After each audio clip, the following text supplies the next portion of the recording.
Hi guys, welcome back to the channel and another cheap car flip.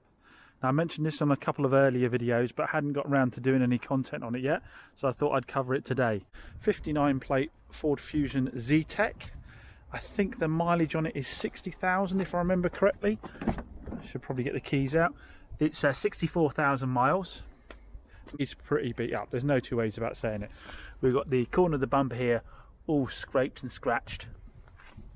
Then we've got the bump strip here, which I guess that's what it's for. It's all scraped and scratched. This one seems to be alright, but then on the front edge it's got a little bit of paint through there. The alloy actually seems okay, it's not flaky on it, it's only got a bit of curbing around the side. I think that might clean up okay, but we've got a ding in the front wing here. And we've got a scrape on the front corner of the bumper there and on the front of the wing. I don't know how much of that might polish out, that might just be sitting on top, some of that. Come around here, we've got scrapes going round that trim, right around the front there. Around here we've got some scrapes on the front of the trim there. The alloy again, it's covered in brake dust, but I think actually behind that the alloy's fairly alright. We've got mould and moss all growing inside the panels there. It's going to need one hell of a clean. Pretty bad bodywork wise. Inside the seats aren't too bad. There's no rips or tears, but we can see we've got mould on the seats from sitting around. But actually the bolsters and the pads are all pretty good on it. There's a lot of dirt in here again. Filthy carpets, filthy mats. Underneath the engine bay here, it's all just dirty, but it always looks like it should, to be fair. So with the Fusion completely cleaned off, now it's time to go around and decide what we're doing paintwork and what we're going to mask off and what we're going to touch in. So down this side, that one's quite beat up, but that one's good. So we'll mask off, spray this one here. A lot of this will polish out. This corner here, we've got some touch up we can do there, but this corner here needs completely doing. So we'll be blowing into here on the bumper there. So that'll need doing. We're going to end up coming across here, so we may well end up doing all of this because we've got this corner to do as well. So it might make sense to do the whole bumper. We've got this ding here in the boot lid. That may well be worth doing. I have to decide on that.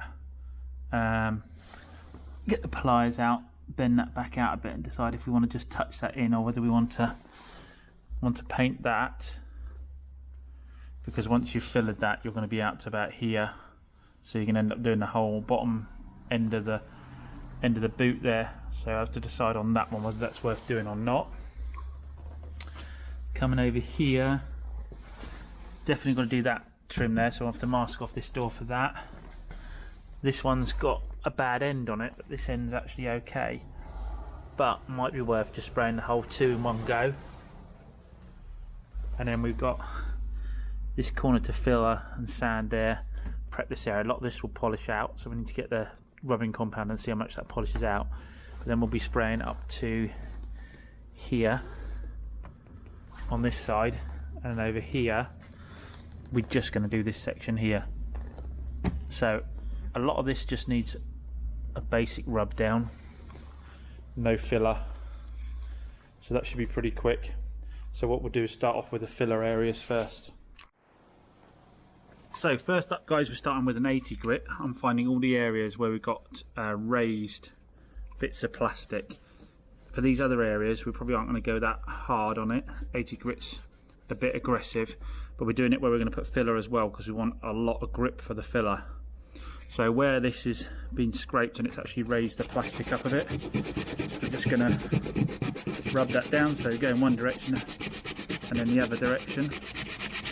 Now if you don't want to get scratches on other areas of the paintwork at this stage, I recommend that you mask off with masking tape and then put some gaffer tape over the top of that, duct tape, so that you can't scratch bits of the paintwork you don't want to damage.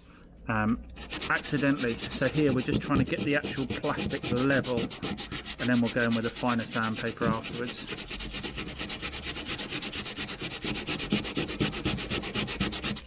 I say go in one direction and then go in the other, swapping the sandpaper around so that the bits you're sanding off don't fill up the sand and stop it being effective.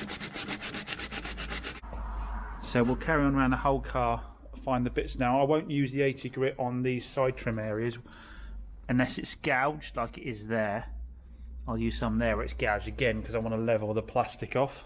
But where it's just scratched and it actually hasn't gouged the paint, you don't want to go that aggressive with an 80. I'll probably go in there with like a 240 or a 120. That's obviously just, I shouldn't assume anything, should I? That's obviously assuming you get sandpaper obviously in different grades, so that's an 80. And then, so what you want to do is get yourself down Halfords or whoever's and buy yourself a multi-pack of various different sandpapers. I'd say you want to be from 80 right the way through to something like a 1200 maybe. So like an 80, a 120, a 240, a 400, an 800 and a 1200 is what I'd recommend. And make sure you've got at least a couple of sheets of each depending on how much body work you're doing. You don't want to run out part way through.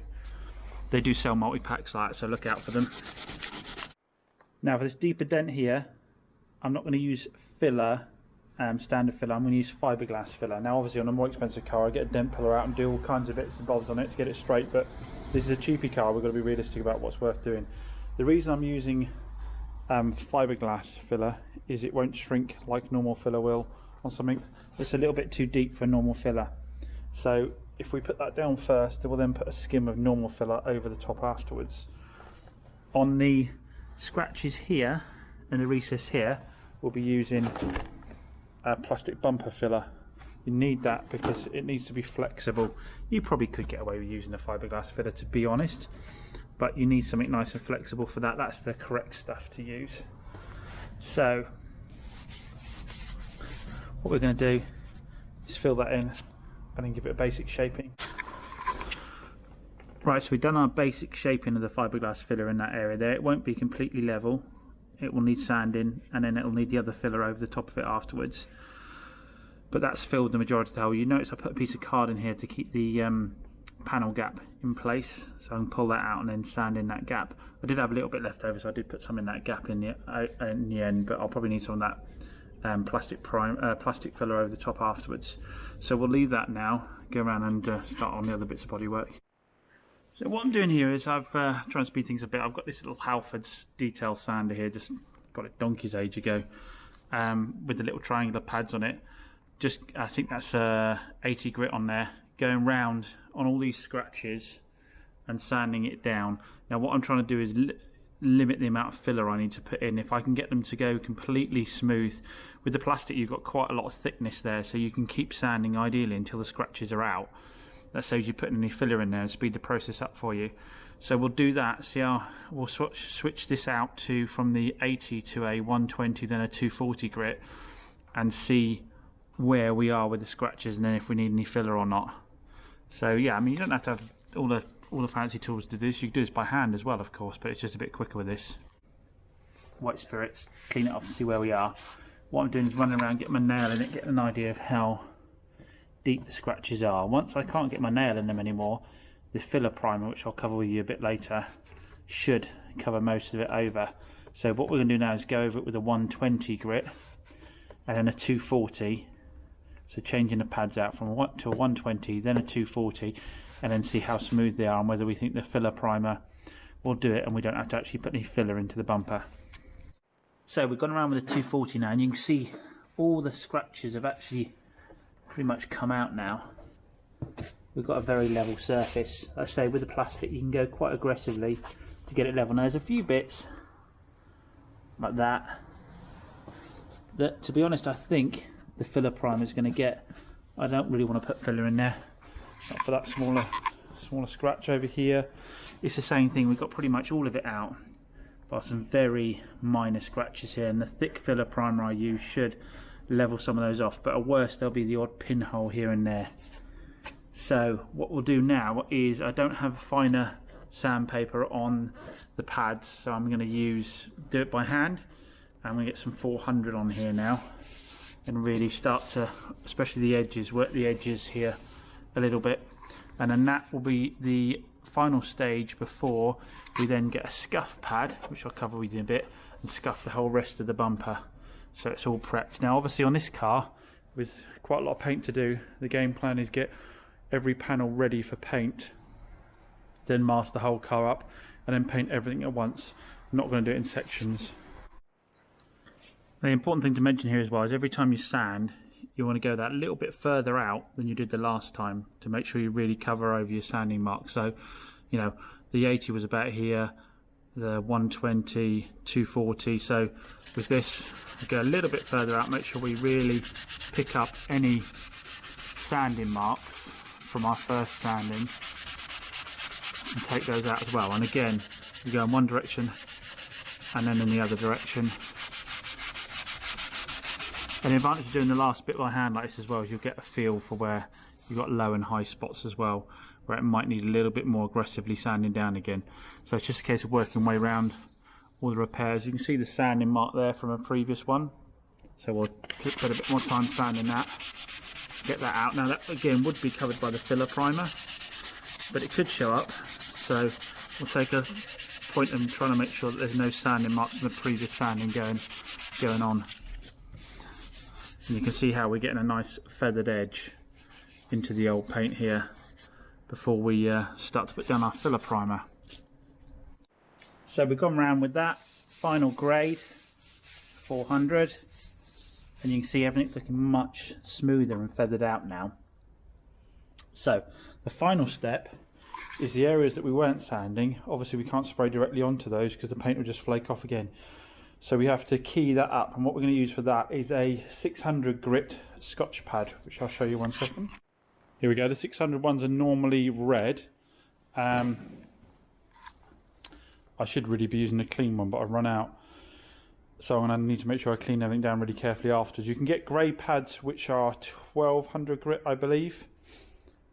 They're okay normally, but I always worry that they're not quite enough grip. Now, because we're going to be putting filler primer down, I will use the 600 grit, and then I will probably use the 1500 grit on the filler primer to put my colour coats and lacquer on, because I won't be putting colour straight on, so that it'll probably be sitting for a little bit beforehand. So again, I'll have to key it again to make sure it's got a surface. So with the Scotch pads, all you literally do, it's as simple as this, is you just basically circular motions and take the shine off the paint. You want to basically make sure you've got an even haze, and this is what's going to allow the next layer of paint to grab. So we'll go over the whole bumper with that now, because we'll do the whole bumper. I think I am going to do this dent here now, it's bugging me every time I pass it. But yeah, we've got to key everything up first. I don't need to video that for you guys because I think it's literally just a case of doing this, just a circular motion all the way around, and what you're looking for is there to be no shine in the paint. And that's what the paint's going to adhere to. If you didn't do that first and you put it onto the shiny surface, it would flake off very quickly. So that's it all keyed up and cleaned down again. So what I'll do now is wait for that to dry so I can check, like over here where it's drying off, check whether I've got any shine anywhere. Like there, I need to get in the edge of that again. And these are the places your paint will peel off. If you don't get in these nooks and crannies and key that up, it'll peel quicker than Katie Price gets remarried. So get in all the nooks and crannies with the edge of your scuffed cloth, and make sure that you really have got everywhere, because the paint just won't take, and then that's the edge that will start to peel and then it'll work its way back. And that's why you see bad paint jobs where the lacquer's peeling off later on, or sorry, paint's peeling off later on. It's because people haven't keyed up the surface properly. Or the other thing is laying it on too thick too quickly.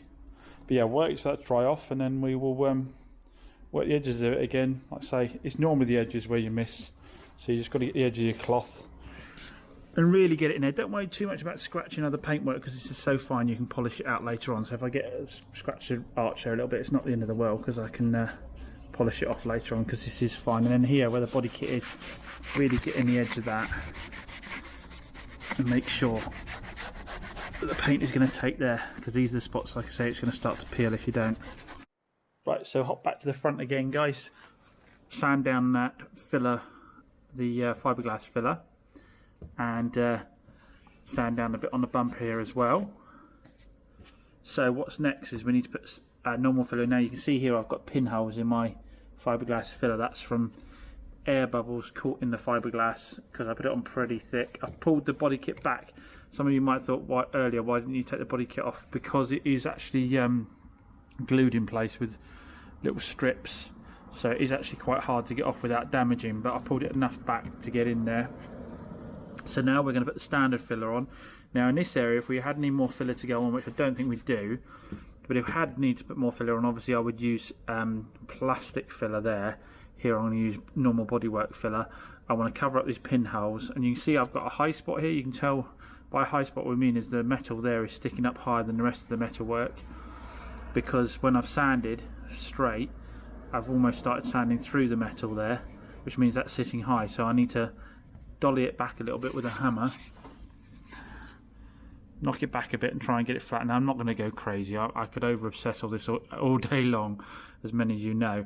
I'm not going to go crazy with that. I'll give it one little couple of daps back just to try and make it a bit more level. Then I'll be taking the filler probably all the way back to here to try and level this off nicely and get in behind here a bit as well with a bit of the filler. So when this goes back up flush, we've got a nice thing. Some of this needs pressing back a bit as well. That's pressing back my finger okay, the edge of it where I had to prise it away a bit. So yeah, that's the next stage on that. The back bumper has dried off now. I went and had a bit of lunch, and you can see it's got a matte finish to it everywhere from me doing the keying up. So that's ready for masking. So yeah, this area here is all ready for masking, and then we'll put the plastic primer on. So we need to put plastic primer on, not normal primer, because we've gone through the plastic here. And a normal primer, you'll find, will sort of fisheye all over this stuff. So we're going to have to put plastic primer down first before we put the filler primer on. But first we're going to finish off the front of the bumper and then do the side strips as well. I'm not sure I need to show on video any more of me doing that side of things, because that's the same as the rear bumper, just sand and key all up ready for masking. So we'll carry on doing that. We are making progress. It's slow, but we're making progress. We are going to need to do this wheel as well, but we'll do that after everything else. I mean, this is obviously going way too far of a car this age. The proper way to flip this car was bring it in and give it the almighty clean I gave it, inside and out, set it with the scuffs and make a few quid out of it that way. But obviously for demonstration purposes and just personal pride, we're going to see how good we can get this looking. I mean, I am leaving some stuff, like many of you will notice this crack here in the bumper. I need to get the bumper off to fix that. I don't want to strip the car down. When you start stripping a car down in this age, other things break and clips and all that kind of stuff, and it's not as easy to take apart as some of the other cars. So we're going to do it all on the car, and that's probably what you'd be doing at home as well. You probably wouldn't get into tearing it right the way down, so it's probably a better example for you leaving it all together. So now all the sanding's done and the keying up is done. I've gone around and cleaned everything again, ready for masking. So just a quick reminder, we feathered out all the edges of all the scratches and so forth, and then the areas that we're going to paint we keyed up. So again, we're looking for, I need to go back over there, it's a bit shiny there. So you want to basically have a matte finish. I need to clean it again now, put my fingers on it as well, because you get oils from your fingers onto the paintwork. So go a lot further out than you think you might need to when you're keying up, because trust me, once this has had plastic primer, filler primer, because you're always blending a bit further out, so I'll spray the plastic primer, filler primer, colour, lacquer. We're easily going to be out to here with blending as well. So you might think, oh, I only need to key to here because that's where I'm painting. No, you need to go quite a distance further out. Always key further out than you think you're going to. Make life a lot easier for yourself. So this is an opportunity to go back over, look at all your work, see how you're getting on. Make sure I see if there's any obvious gouging. I did do that bit there, didn't I? Like I said I was going to. So that's all been, it's obviously it's got a dent runs up here as well, but I'm not going into that section there. Number plate goes over that. So again, I can't go too crazy with it. So that's all prepped as well. So now it's the masking, which is, it's just time consuming. There's no tips on masking really, other than just take your time. It's really time consuming, but the better job you do of masking, the better finish you'll get again, because you won't have overspray of loads of stuff. So it's just, buy good masking tape as well. That's my other tip. Cheap masking tape is a nightmare, so buy decent masking tape. I'll put a link to Marlowe's down below where I get all my supplies from. You know, give them a call if you've got any questions. They'll be able to help you massively as well. I went over everything. I didn't tell you what I cleaned it all with. I cleaned it all with the isopropyl. Window cleaner does well as well. I don't use the paper towels because they'll leave blue lint all over everything. I use a brand new clean microfiber cloth because it'll pick dirt up at the same time. So don't use paper towel, because you'll leave bits of paper towel and everything. At this stage, before so now, yeah, we just got to crack on and mask everything. So you basically need to mask off everywhere you don't want paint, and you need to really take your time doing it. So like in areas like here, I will be getting the tape and making sure it slides in behind the edge of it. Just go around all the way around, and we're going to have to think about areas here where we're painting and we're blending paint. We're going to mask again quite a lot further out to allow ourselves to be able to feather the paint out and blend it over here. So I'll show you it once I've done it and explain what the score is. After it's masked, it will get another wipe down as well. So the fact I'm putting my hands over it at the moment is not the end of the world, but the reason I cleaned it before I started putting masking tape is I don't want the masking tape to catch any of the dust and dirt and hold that against the edges that I'm doing. So I'll have another clean afterwards. So do yourself a favour, have two different types of tape. Big tape for covering large areas, but it won't obviously go around curves very well. Thin stuff for going around curves, but won't cover a lot of surface area. So you want the two. And just work your way around the car, masking everything off. Bits like here where you've got this bit of trim here, I've pushed it with my thumb as I've slid the paper in so I can really get behind and make sure I don't get any on the black.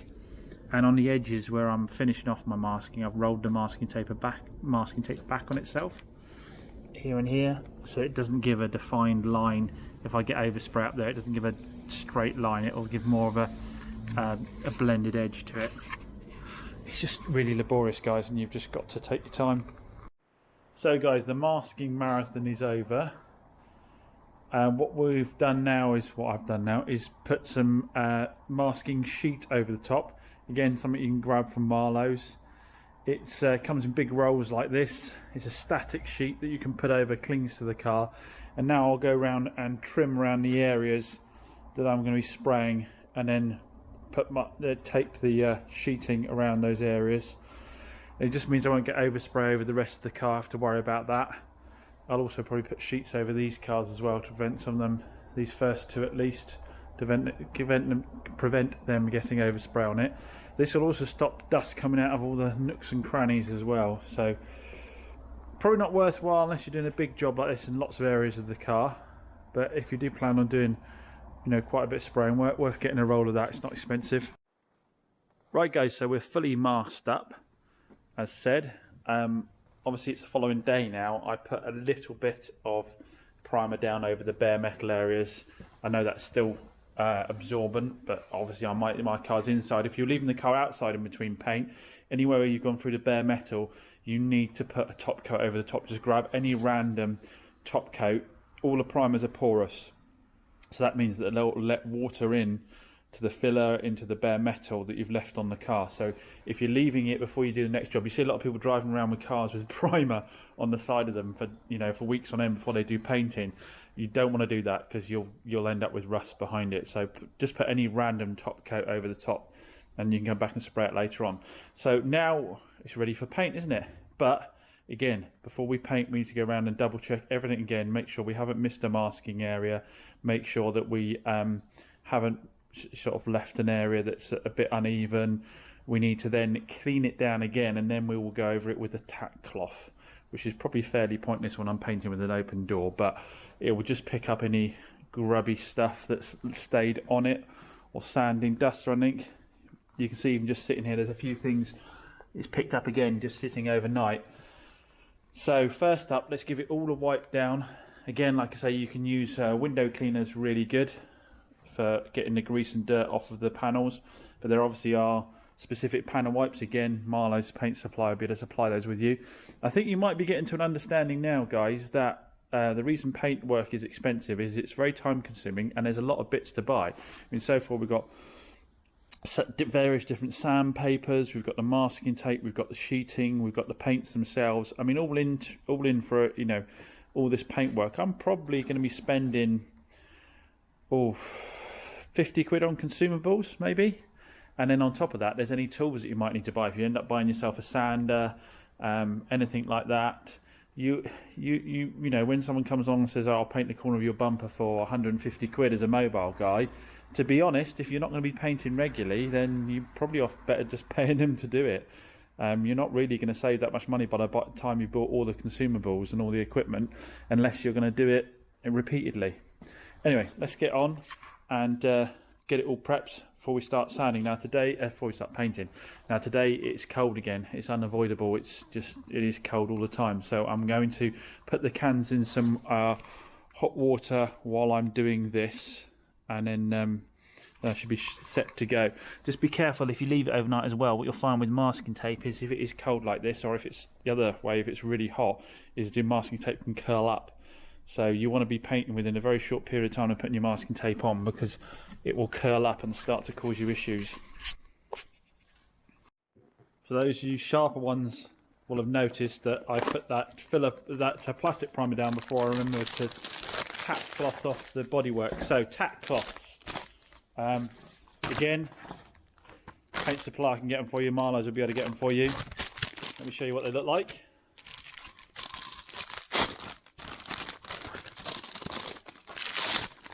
They're a cloth that is very sticky. The idea being that you run it over the bodywork before painting and it will pick up all the little bits of dirt and so forth on it. Now I like to open them right out like this, and this tip was given to me by Weird Beard. I don't know if anybody know his channel on YouTube. He's a guy that paints at home, not with rattle cans, but as an ex-painter, does his own flips now in America.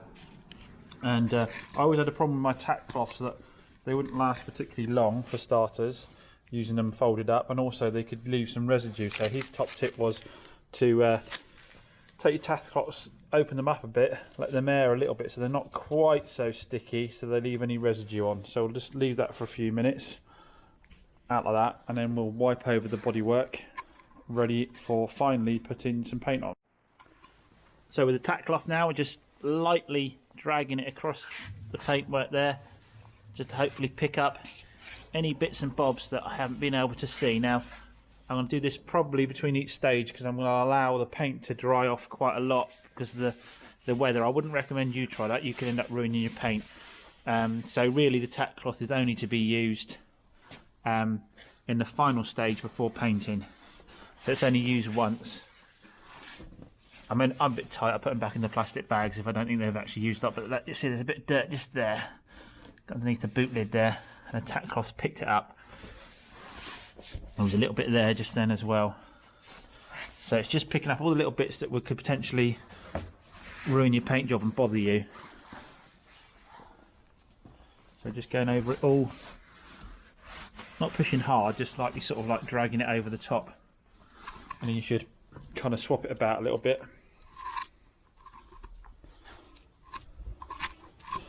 Make sure you're using a clean surface as you're going along. We're ready for painting now. It's also worth noting, you can see my sheets billowing up here a little bit. You need to make sure nothing's going to blow back onto your bodywork as you're doing it. That's why I've taped it down to the wheels and so forth. So whatever you've got, do a double check that it's not going to blow into the paint as you go.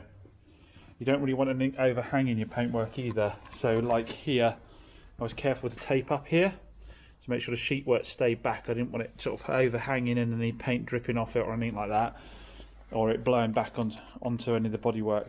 So just do a double check beforehand. So time for primer. So you can get normal primer, then you can get filler primer. What I've got here is filler primer. This isn't quite as smooth as normal primer, so you may want to put a normal primer on after the filler primer. but I don't think in this case we will do. This I highly recommend, the Pro XL I've spoken before, the ultra high build primer. It really goes on quite thick. It's resistant to silicone. It's really good stuff. It will hide a multitude of sins this and really start to level the surface off. So I do recommend this one. As I said, I've warmed this up a bit. When the weather's warmer normally I don't bother because I actually like it to go on thick for obvious reasons. I don't want it thinned out too much, but it would have been too thick I think today. So we're going to put the filler primer on and we're going to put it in the areas where we've gone through the paint. I'm not going to put filler primer over the areas that we just keyed up. I'm just going to put it over the areas we sanded. So let's get cracking with that. Now, a nice thing with this one is there is a setting to allow you to set how you want it to come out. So I'm going to set it on the lowest setting first because I'm going to be putting a dust coat on. If you put the paint on thick now, it may not take, it may flake off, it might react, all that kind of stuff. If I start off with a dust coat, the likelihood of it reacting is pretty low, and then I can put a heavier coat on afterwards. In terms of how to do it, it's trial and error really. I mean, I know I need to be roughly about here. This is why you're going to see in a second why you need large blend out areas, because you go a lot further with the paint you think you're going to. So remember, I'm not looking for coverage at the moment. I'm looking just to get a dust coat on. You could even go finer than I'm going here.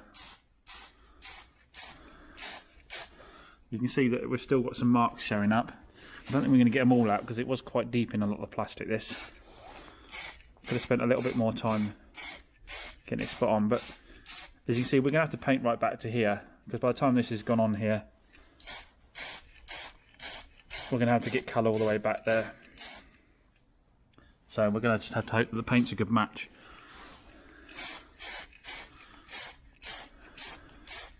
What am I back here? Something like 6 inches away from the bodywork.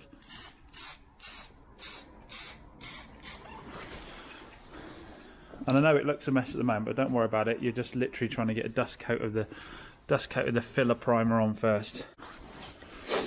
Now, I've no doubt at this point there'll be different opinions on what processes I should have taken in various steps here, but all I can say is what I'm doing at the moment is what works for me. So there may be people with different advice out there, and I'm not saying don't listen to it. I'm just saying this is what works for me, the process I'm using at the moment. Anyway, don't really need to see me do the rest of it. We're just going to go around and just, like I say, do the rest of the areas where we've gone through, and then come back and do a heavier coat afterwards. So that's all my first coat of filler primer on. These areas here, we're just going to get all the primer on and we'll paint straight over the top. Here we are going to have to sand again, because as I'm spraying here and we're dusting filler primer over this area, where actually is where I want to be blending later on. This will actually have to come, as I said, probably further back for the blend line, but I will be sanding here again to lose the filler as far back as I can, so I've got as much blending space as possible. Otherwise I'll end up with grey flecks. If I was to put clear coat here after putting colour here, I could end up with flecks of grey filler primer in the paint over here. But the areas that you're doing, same thing just on the corner here, but the areas where you're doing the whole sort of panel itself, then you won't have to worry about that. Each time you use the can, invert it and spray it for a bit so that the nozzle doesn't get clogged up. And we're going to change the setting on the can for the next coating to the middle. So we're putting a heavier coat on. So I'm going to put it back in the water to keep it warm again. So now that first coat's down, we're going to go with a second coat, like I say, on the middle setting. And start laying it on a bit thicker, because we've now got that grab coat on there. You can see the wider spray pattern as well we're now getting. And it's going on a lot smoother as well. So for this panel I may as well just prime the whole thing to be sure the paint's going to take. We don't have to worry about any overspray in that area. Down to the side panels.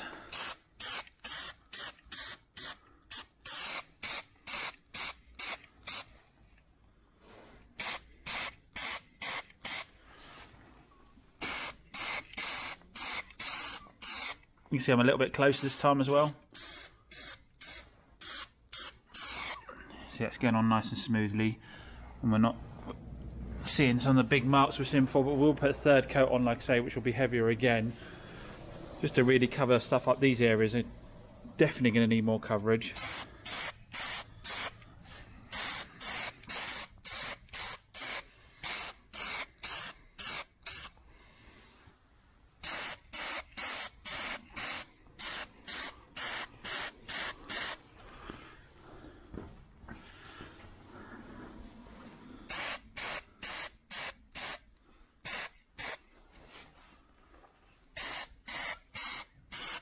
We have to be less afraid of reactions now that we know the first coat went down okay, but we're still not laying it on super thick. Just another thing, guys, if you are putting the can in warm water, make sure you really thoroughly dry it off before you start spraying, because it'll only take you to walk up to the car and do that just before you put some on and flick water over your paint. And as you can tell, that's the voice of experience. Right, last heavier coat, guys. Now they supply the paint can with 2 nozzles. Now I've done that wider nozzle spray. I'm going for the narrower nozzle spray where I'm going to lay the paint on thicker. So I've swapped it over to that. Now we're going to give it its final coat. You can see it's going on a narrow area, and I'm able to put it on thicker in a more controlled way. And now I am going quite a bit slower and allowing it to go on quite a bit thicker, but not too thick that it runs, otherwise we'll be looking at redoing all our work over again, or at least waiting for it to dry off. I'm not going to fill any too bigger chips now. It's too late. If I wanted to do that, I should have gone back over and put filler on before, but that will do it. You see it is smoothing right out quite nicely. There may be areas that might want a 4th coat, we'll have to see, but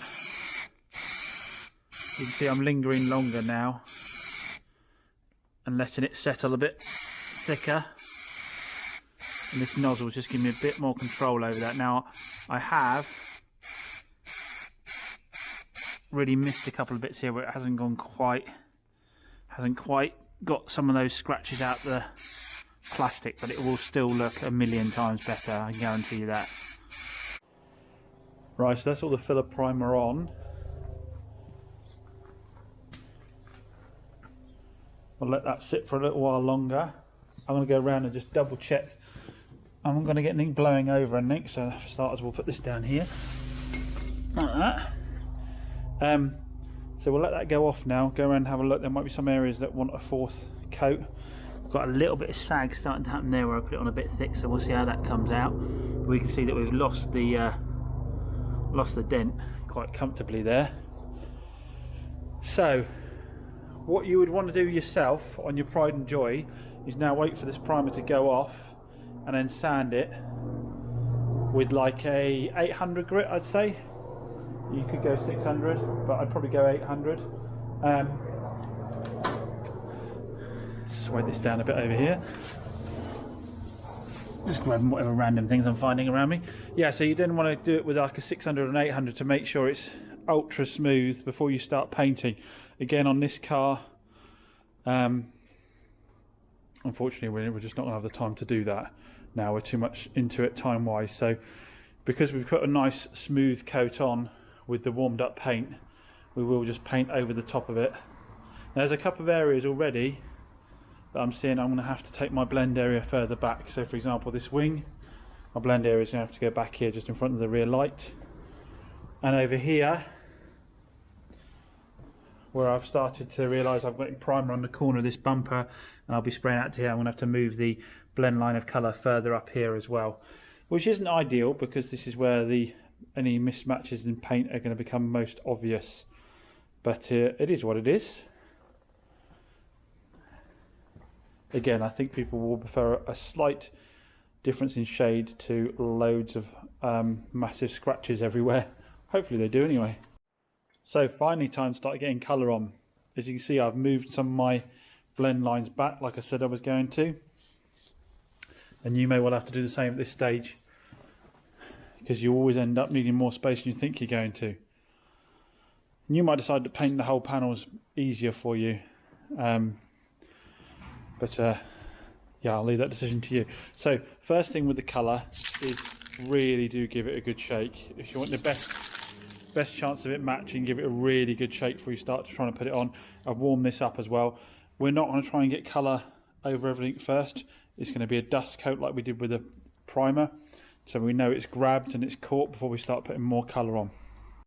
Same sort of distance as we did the filler primer. We're just looking to dust it on at the moment, make sure that it's got a nice grabby coat, ready for the following ones. And again, you know, it's possible we can still get a reaction, so good idea to put this down lightly first and just see if you getting upset or not. Temptation here is you want to see colour on, so you start lagging it on straight away. Don't do that. You'll have to redo all your work all over again. So I've just spotted something straight away that I haven't actually moved this blend line back and done that, so I'm going to have to come back around and do that before I start going any further. So put a second coat on, obviously same as the filler primer, just a bit heavier, but you can see it's not got full coverage yet. I wasn't looking for full coverage on the second coat, and we haven't got it. That'll be for the third coat. You can see I've moved my line up here now for the boot. I've double checked and actually the paint is getting right in underneath the lip there and covering right up to the edge of the bumper, so I'm not going to have to worry about redoing it after, so I may as well do it now all in one go. And this is where you're going to spot all the imperfections. Unfortunately, it's just the way it is, and there will be some unless you've spent a lot longer at it than we have, or you're an expert. You'll have the odd pinhole here and there, but what you've got to remember is you've done the job, so you're going looking for it. Your average Joe is not going to be going looking for a pinhole in it. They're going to go walking around the car and they're going to say that looks super tidy, thank you very much. So yeah, give yourself a bit more room to walk around as well, guys, otherwise you'll end up knocking stuff into it. The wing repair here, we're starting to see how we're going to get on with the blend side of things. It's interesting to see how that's going. The colour match seems pretty good at the moment. That repair there seems decent enough. We've got a slight reaction down here. We're going to have to see what happens when we put another coat on over that and see whether we need to come back at it again or not. So with this coat I am looking for coverage and I am looking for a smooth finish, and to make sure the metallic is popping as it should. So I need to make sure I go in the same direction. I won't overlap each other because I could get the metallic doing some funny things then.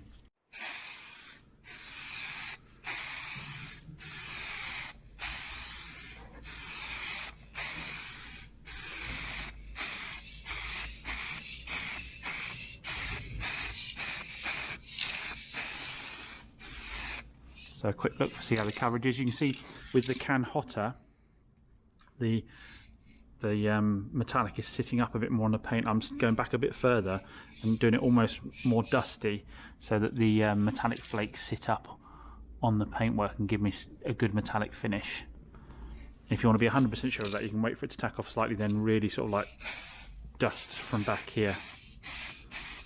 You just don't want to make it too metallic, because the factory robots or whatever they were just would have done one coat like that, so it could go too crazy. Right, so that's it guys, our colour is down, so we'll leave that for a bit and then go round and double check that we've got the coverage we want to have before we even start thinking about putting lacquer on. But it's coming together. Now obviously the lower coat dries matte. It's not until you put the lacquer on that it'll proper pop. So don't be worrying about it looking matte. Obviously again, wear a mask. Don't be a James. I have got a lot of ventilation on the go, obviously by being out here with the doors open. But yeah, like I say, you're going to go around, you're going to start to spot blemishes now that upset you if you're the kind of person that takes pride in doing these things. But you've got to decide whether you want to live with it or restart the whole process again. But for the moment, I'm going to leave it and come back and double check coverage. Right guys, so we had a walk around in the car to check that we've got the coverage we want everywhere, which we have. It's time to lacquer. Now I'm going to be using a 2K lacquer, which has a chemical hardener in it, which means it will go off quickly. At home you should really be using a 1K lacquer, because that doesn't have the hardener in it and it is safer to use with just a normal mask. For a 2K you should have breathing equipment. So I'm going to have a mask on while I'm doing this, so I'm not going to be able to chat to you. It's going to be the same process as before. We're going to do a light dust coat over to make sure we've got no reactions, make sure we've got something tacky for the other coats to go to. Then we'll do a medium coat, and then the last coat will be what we call a flow coat, which you'll see I'll go a lot slower to allow the lacquer to really build up. But it's that magic thing of hitting a point where it's not running, but it is leaving a nice gloss finish. We're not going to look for the gloss finish till the very end. And just remember that when the lacquer settles, it will settle out flatter than it looks initially. So don't try and get a glass finish immediately out the can, because you'll end up having it run. It will actually settle flatter than you think it will. So always err on the side of caution a little bit with that. And now with the 2K, because it hardens off in the can, I've only got one shot. If I leave it on the side for a day, it'll be useless. Whereas your 1K lacquer will stay in the can forever and a day without drying out, but it does take a lot longer to dry. So the dust coat of lacquer's gone on. I didn't tell you guys, did I? I don't think. I've been waiting 20 minutes between coats with the weather being cold like it is. So if it's warmer, you might be able to get away with 10 minutes. I think about 15 minutes is the recommended on the cans. But yeah, being colder, I'm leaving 20 minutes to be sure. So we'll let that tack off a little bit. So we've got something for our later coats to really grab to. And then we'll start trying to get some shine on it. Right, second coat to go on. And I'm racing the sun down now. I don't want to be spraying this and getting condensation in it. So second coat is on, guys, and we've got pretty good coverage. And we're starting to get a really good gloss to it now. So the next coat, I'll try and show you on camera as I do it, will be, our repair doesn't look too bad down there, does it? Will be the flow coat. By that what I mean is it's going to be a heavier coat to give the real shine. But what we're going to have to hand on this final coat is our fade out thinner. So for those of you not familiar with what fade out thinner is, where I'm blending into a panel, say here, where the lacquer, I didn't put colour up the top half here, did I? This is just a bit of lacquer on the top here against the keyed up surface, and over here where it's sort of blending into the bumper there a bit, and it's blending into this wing here, you need to basically melt the old and the new lacquer together. If I try and just leave that lacquer as it is in sand, I'll end up with like a how do I describe it? I'll end up with like a lacquer scar. You'll be able to see where the two lacquers join. Fade out thinner basically is like thinners and melts the new lacquer into the old lacquer. You need the lightest of little dusts of it after you've done a coat. I normally put too much on and make it run, so I have to try not to do that today. So I'll show you how to use that in a bit. A lot of you ask me about this quite a lot when I get it out. So this is to go on immediately. So immediately after you've done your lacquer, your final coat of lacquer, and only in the areas that you're blending the paint. So it will only go on a top edge along here. It will only go in this little blend area here, and it will only go on the edge here. That's the only places it's needed, and it'll just be a light dusting of it. So I will show it on camera. I will have a mask on, so I won't be able to tell you. I might be able to take it off for that stage.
Well, that's it now, guys.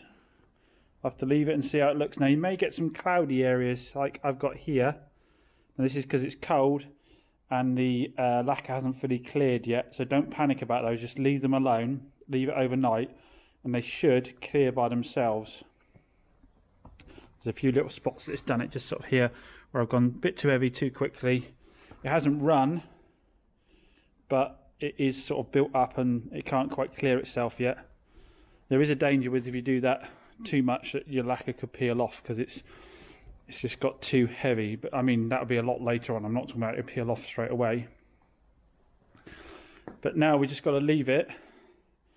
You saw as I went along I had the torch. It's because the light's failing and I need to make sure I've got an even coating of it, and I didn't want to have to go back over it again in the morning. So by shining the light on it, I could see if I needed to hold the can slightly longer in one spot or not to try and level the lacquer off.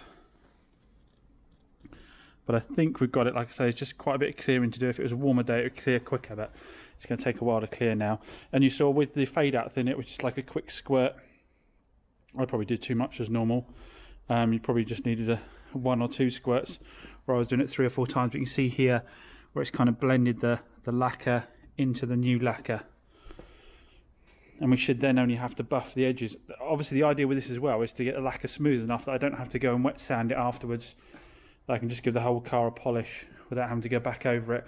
Didn't spend as much time on the side trims, not as obvious, so they probably only had 3 coats of lacquer, whereas the rest of it's had quite a few more coats. And like I say, we really don't know about the colour match, and we really don't know about the rest of it until it's until the morning. So let's leave it overnight and see how we go. So we've given it a day to harden off. It's time to start doing the unwrap. So having a quick look before we do, we've got a good shine to it. That one's not quite as good as potentially that one. I think I gave that one less coat over there. You can see how it's blending into the other paint there. Over here, where you remember it was all cloudy before I left it, it's actually all that lacquer's cleared now.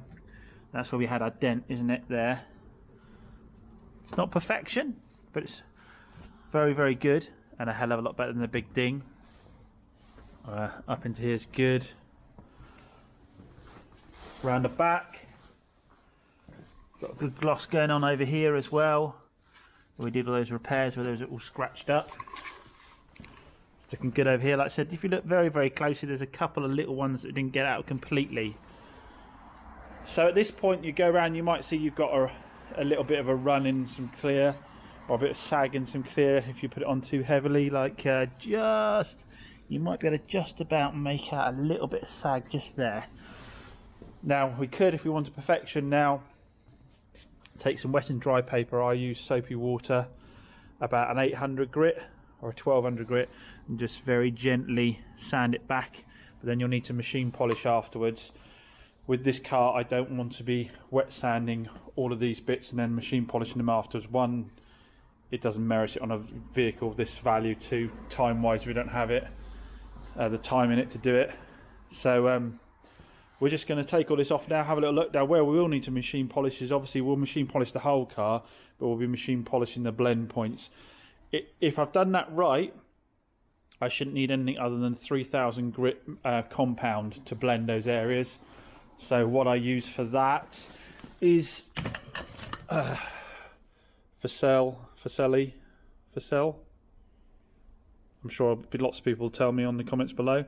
G3 liquid compound, and that stuff I find really, really good, and that's normally enough to blend the blend areas in on a machine polisher. Again, you're getting to a point where you realise how much stuff you have to buy here, guys. So if you're not really, if you want to give it a go, give it a go. But if you're doing it for financial reasons, unless you're doing this amount of work, buying all this equipment for say just the corner of a bumper doesn't stack up. You might want to get someone of those mobile guys around to do it for you. Anyway, let's start unwrapping. Right, so we're all unmasked now, and we can see the colour versus the old colour. It's not too bad actually, it's slightly darker. You're never going to get it 100%, guys, on these cars of this age. This paintwork's had fade, and I mean, when we're going to give it a polish in a minute, it might come a little bit darker when we give the whole thing a polish. But to be honest, panel to panel, you know, there's some there's a slight variation, but to be honest, I don't think most people would notice. It's certainly not as bad as some of the colour matches had in the past. That can be a right nightmare. This is absolutely fine. Okay, so going round it, I'm 100% happy with it. There's a few areas that working in poor light unfortunately means some areas I haven't quite got as much lacquer on as I want, but I'm probably being a little bit picky. It's just slightly more mottled down here, but when I'm going to machine polish it might come up a bit. You will go round and you will find stuff because you're specifically looking for it. I've got some of the lacquer off the sheeting still on here. You will find as you go round it, you'll find stuff. But to be honest, overall it's really good. Considering this is rattle can finish, straight out without any polishing, out of the can on a very cold day, in the elements with the wind blowing in, it's very trash free and it's got a good shine to it. And I think if you achieve this on your personal car, you're going to be very happy, or on your flip, your sort of sub 5k flip. Obviously totally different kettle of fish if you're dealing with a 20 grand motor. You're not going to break the rattle cans out and do these kind of repairs. Although that said, I have to say, in the past I had company cars, BMW, stuff like that, had people come out and do smart repairs, and I have to say I would put my repairs here against any of those, no problem at all. No disrespect to any of them, I'm sure there's some variation in quality within those guys, and I'm not saying their work was bad, I'm just saying that, you know, again, they're painting outside, and I would put these repairs up against them with no problem at all. So now, say next step is polish the car off. This video must be getting pretty damn long now, probably the longest video I've done. Next step is to, like say, just clean it off, machine polish the rest of the car. I want to do that alloy wheel, don't I? And I might possibly do this one as well. Let's have a quick look. It's just a bit scuffy around the corners, unless I can do just a spot thing. But I think by the time I sanded it, it'll be probably both front wheels. I say machine polish to do both front wheels and then tackle the interior on it, and then hopefully what we'll do is give you a final walk around and see what we've turned this £600 Ford Fusion into.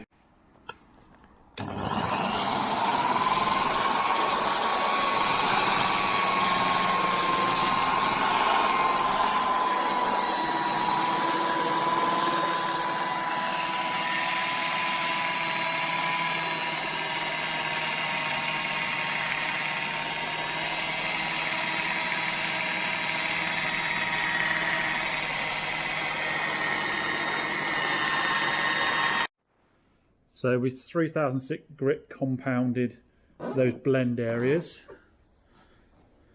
we blended the two lacquers into each other, and as you can see, there's no visible blend line at all in the lacquer. As I said, if you do it without fade out thinning and you're trying to do this, you'll end up with a lacquer scar between the two surfaces. So we've polished the rest where we keyed up the paint. I think you agree we've got a good finish and a good shine on that now, on the paintwork. So that's good. We've got the number plate back on. We're just going to go around the rest of the car and do that now. We're just going to machine polish everything, and maybe I'll show you when we do the blend in the lacquer on the wing again, just here, because this is a good example of where I didn't leave myself quite enough blend area and we've got more of a visible line, but this is fade out thin here, so that should still blend in okay, but we'll double check that when we come around to that wing in a second. So next step, guys, is the mother of all cleans. See, I've got everything out of it. I've got the seats up so we can get underneath them. We're just going to go through, hoover the hell out of it, clean all the door shuts, then wet clean the seats. I'm not sure if we'll put these mats back in, depending on how much they clean up, and then go over all the plastics. So you've seen that a million times before. I don't really see the need to video over that for you guys. I'm sure you know how to clean the inside of a car. The wheels, I haven't shown you that, have I? The wheels are back on after a quick refurb last night. Took the curbing out of them, so they're all good to go. I didn't have any 2K lacquer, only 1K, So I might be tempted to give them mind you, they look the same as the originals. So I might be tempted to give them another blast of 2K to give them a bit more gloss, but to be fair, the originals aren't that glossy, so I think we'll be alright. So yeah, let's get cracking with the clean of the inside. So everyone, the Fusion is finally done. She's outside for a photo shoot, looking very sharp, I think. Now, as I said, if you go up super close and start looking for the areas that I've repaired, you'll find bits and bobs. There's a few areas I'd like to have a little bit more lacquer on, not quite as shiny as I'd like.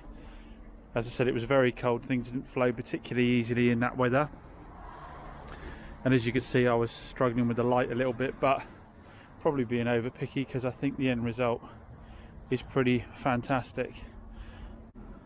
Say we're all those scrapes are all gone. Colour match is really good, so we've got a good shine on it. And obviously I've gone to town on the interior, which has come up immaculate, as you can see. Really clean and tidy. You'll remember maybe from the first video that this was all scraped and gungy. I used thinners and took the coating off, so it's now got a gloss black finish to it. All the plastics came up really well. Carpets came up clean. All of this is in fantastic condition.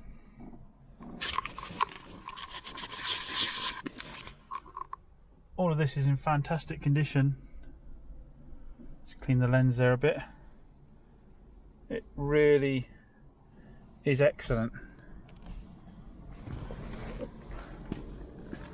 There's no scratching or anything on the plastics. There's no holes or tears in the seats. Or in the light of day, I can see I need to go around the seats a bit more. Carpet's a little bit more in the back here. I was working on it till dark last night. I didn't have the best light, so I need to go back over the carpets a little bit.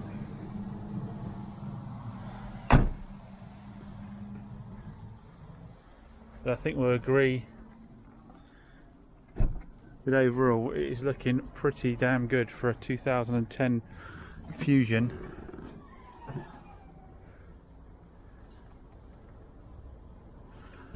So there you have it. That's how you can transform a beat up looking car. For retail purposes, like I said, probably wouldn't merit spending this amount of time on it, but obviously if this was something you picked up for yourself cheap, it gives you an idea of what you could get done with just some rattle cans and a bit of time. As I said, I'll put a link to Marlowe's down below, Marlowe's paint supply, because they'll be able to provide you with all the products that I've used during this video, and they'll be able to give you some advice on what to do and what not to do. But now, like I say, it's just time for its photo shoot. We'll get it up for sale and we'll see how quickly it sells. Obviously I did the alloys that were all curbed up. Don't think I covered that with you yet. So I did both the alloys that on the front that were curbed up.